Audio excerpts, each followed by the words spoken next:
Prime Minister's address to the nation.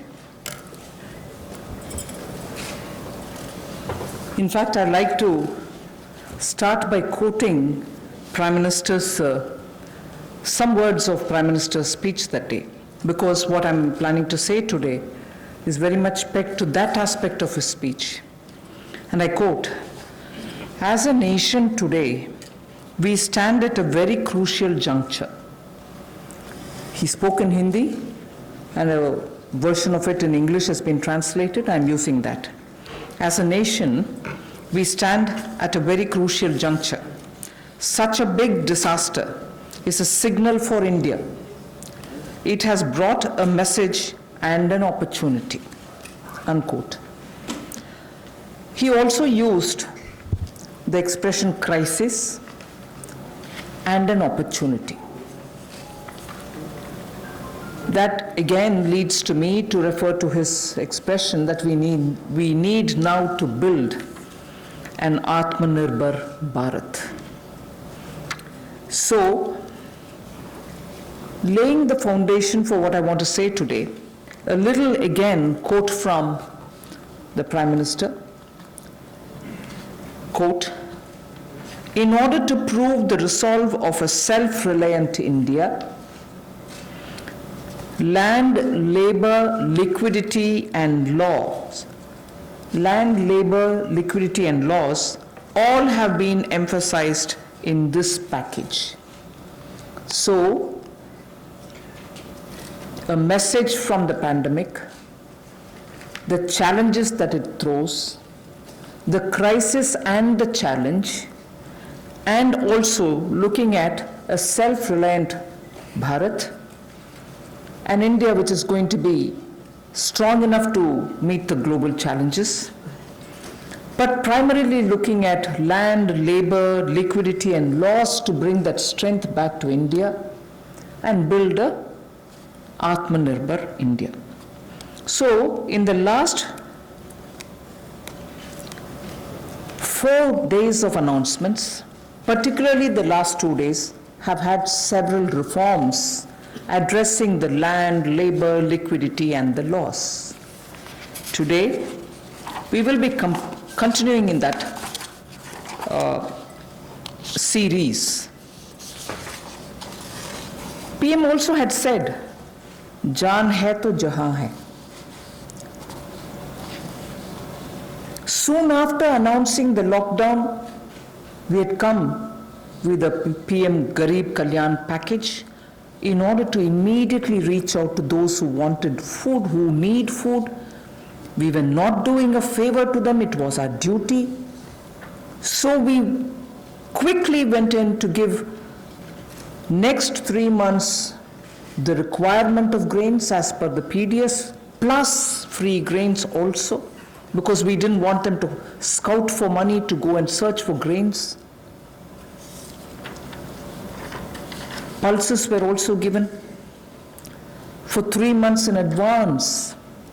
And here, I would want to say a word in appreciation of the efforts that the Food Corporation of India, NAFED, and the state governments all together put in, facing the logistics challenge that this posed, upfront giving all the grains and the pulses as promised to everybody who needed it as per the cards in every nook and corner of the country.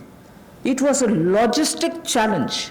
Although the FCI and the NAFED and the state governments are quite adept at doing it, but all at one go upfront was a major issue because huge quantities had to go. But notwithstanding the lockdown, I again want to say the FCI, the NAFED, and the state governments all came into the picture, made sure that quantity of grains were lifted, and gave them the workers who couldn't travel back, who actually could procure the grains from their cards. But there were also workers who couldn't go back to their homes, who stayed in the camps, because PM had very clearly said early, in one of his early messages, stay where you are. And state governments ensured that they prepared meal, NGOs participated in this. Charitable organizations also made sure that these workers who are not able to go back home are attended to. Many employers also kept their workers in their own premises and gave them food and place to be. The PM Garib Kalyan used the technology available and therefore was able to do direct benefit transfer of cash for the various categories. I just want to quote some of these numbers now before I begin today's issue because of the size of what is shown in these figures. The number of people to whom directly to their accounts money could reach because technology, direct benefit transfer technology, was in time adopted and implemented with such missionary zeal over the last 4 years. Otherwise, this wouldn't have been possible at all.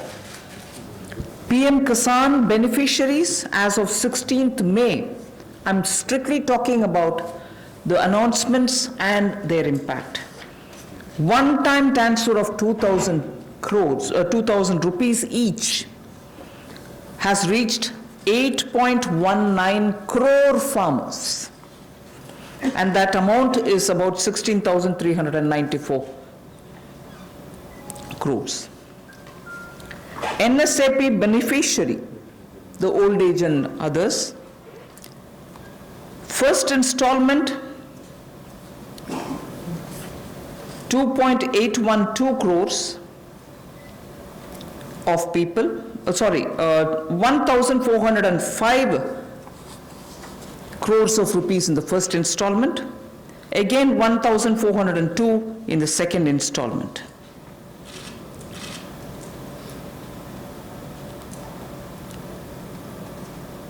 The target was to give away 3,000 crores, and that's almost nearly achieved.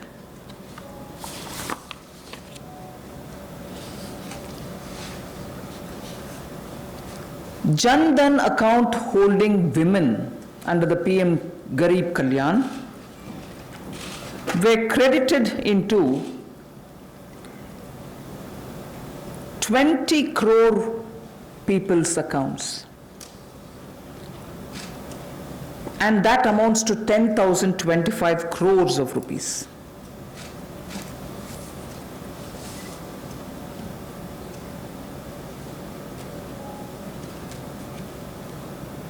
The building and construction workers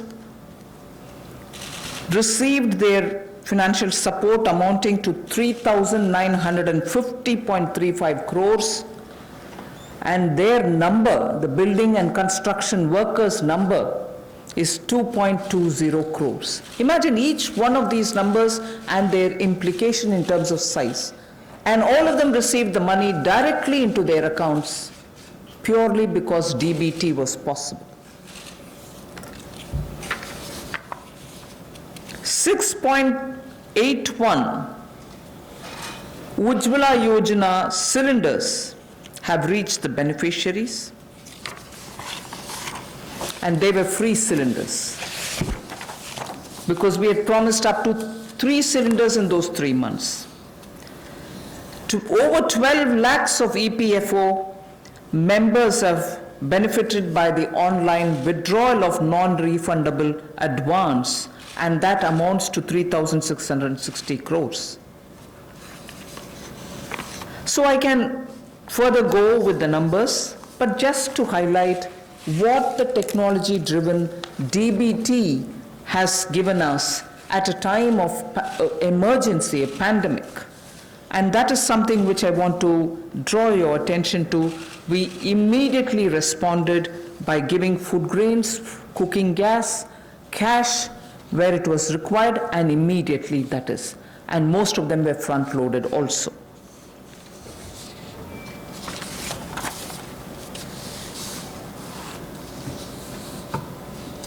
When the lockdown got extended, free grains and dal was also given for a further 2 months more. Free grains and dal was also given for 2 months more.